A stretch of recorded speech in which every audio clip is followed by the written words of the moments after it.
कर्नाटक की विधानसभा जीत के बाद कांग्रेस में एक नया जोश आ गया है, जिसके बाद वो 2024 के लोकसभा चुनाव की तैयारियों में जुट गई है। जैसे जैसे चुनाव का वक्त नजदीक आ रहा है, सभी पार्टियां चुनाव की तैयारी में जुट गई हैं। इसके साथ ही दौर शुरू हो गया है ओपिनियन पोल्स का और गठबंधन बनाने का। एनडीए से टक्कर इस बार इंडिया ले रहा है। तो ओपिनियन पोल एक जारी किया गया है सीएनएक्स की तरफ से, जिसमें 23,871 पुरुषों और 20,677 महिलाओं के सैंपल सर्वे हैं। इस सर्वे की बात करें तो कर्नाटक और केरला, इन दो राज्यों में एनडीए को नुकसान होता नजर आ रहा है। एनडीए की बात करें तो कर्नाटक में वो 28 लोकसभा सीटों में से 20 लोकसभा सीटें जीतती नजर आ रही है।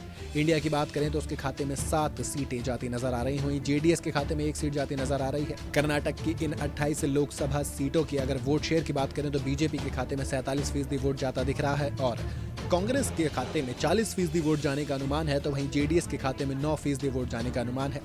अगर 2019 के नतीजों की बात करें तो 2019 में कर्नाटक के 28 सीटों में से 25 सीटें बीजेपी के खाते में गई थी। कांग्रेस, जेडीएस और अदर्स के खाते में एक एक सीट आई थी। तो अगर एक तरीके से देखा जाए तो बीजेपी को 5 सीटों का मोटे मोटे तौर पर नुकसान है और कांग्रेस यानी कि 6 सीटों के फायदे के साथ इंडिया एक बड़े प्लस पे है। वहीं अदर्स जो 1 सीट जीता था वो इस बार हार जाएगा और जेडीएस का वही हाल रहेगा, यानी कि 1 सीट। केरल की बात करें तो केरल में एनडीए के खाते में एक भी सीट नहीं जाती नजर आ रही है। जी हां, एनडीए का खाता 2024 में नहीं खुलने वाला है, ऐसा ओपिनियन पोल बता रहे हैं। 20 लोकसभा सीटों में से एलडीएफ के खाते में, लेफ्ट के खाते में 6 सीटें जाने का अनुमान है। वहीं यूडीएफ यानी कि यूनाइटेड डेमोक्रेटिक फ्रंट के खाते में 14 सीटें जाने का अनुमान है।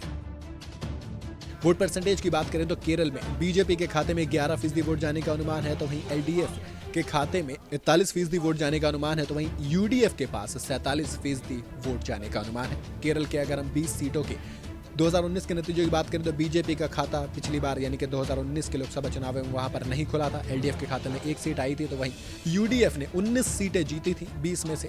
इस बार उसे 5 सीटों का नुकसान होता नजर आ रहा है, लेकिन वो भी लेफ्ट के खाते में जा रही हैं, बीजेपी के खाते में नहीं। नमस्कार, मैं हूं मानक गुप्ता। अगर आपको हमारा ये वीडियो पसंद आया हो तो इसे लाइक और शेयर जरूर करें और हां, हमें सब्सक्राइब और फॉलो करना ना भूलें ताकि आप देश और दुनिया की कोई खबर मिस ना करें। तो जुड़े रहिए हमारे साथ और देखते रहिए न्यूज़ 24।